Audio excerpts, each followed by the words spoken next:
So at the bottom of the screen here, you got one. I want you to count one white jersey here on the outside, close to the hash.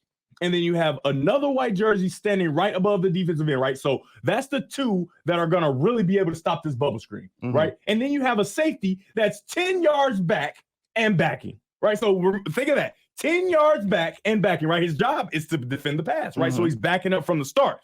I would love to see Cade, right, who played a very good game.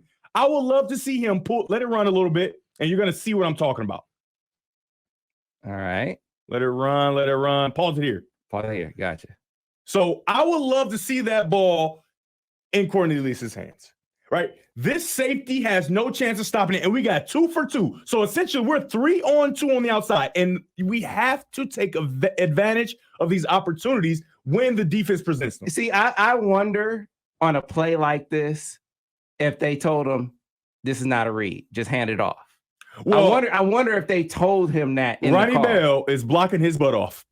I don't think Ronnie Bell knew that then, because Ronnie Bell got this guy sealed. You got the next receiver coming up and ready to put his hat on this other man, and Cornelius Johnson is ready to catch that thing and run a 200-meter dash up the sideline. So I'm just telling you, I don't think our coaches would handcuff our quarterback, who is young, but he's been in the program. Well, here's why I wonder that, because there were a number of reads on the day that if they were true reads, man, I watched a lot of football over the weekend, and no matter how much you coach, people just don't do it right sometimes, right? Because that's a quick thing. Like you can't see how that's a fast decision that you have to make, because if that safety comes screaming down, now you got issues, right? But let it play a little bit so you can see Blake, where I was talking about he could have probably raced to the outside. You see that, right? He wouldn't have got a whole bunch, right? He's not going to get 15 yards. I mean, or maybe he will. He was talented. Maybe he'll miss all day. But I would love to see him sprint to the outside, right, and try to get a little bit more, maybe 1 yard, maybe 2 yards, and not get stuff right in the middle.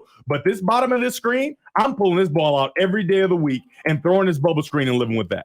Gotcha. All right. So this is how we'll do it. This ain't Little League football, Sam. They're not telling you not to read it, and they got Ronnie Bell putting his face on people.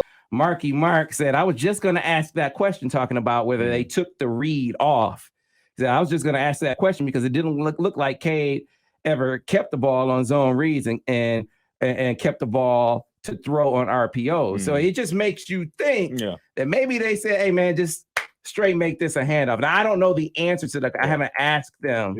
It just seemed like that wasn't the only time where he could have threw it or he could have kept it based on the read. But like, to your point, I mean, you've been there. Hey, maybe sometimes, like it's been a bunch of times where I didn't pull it when I was supposed to. Denard didn't pull it when he's supposed to.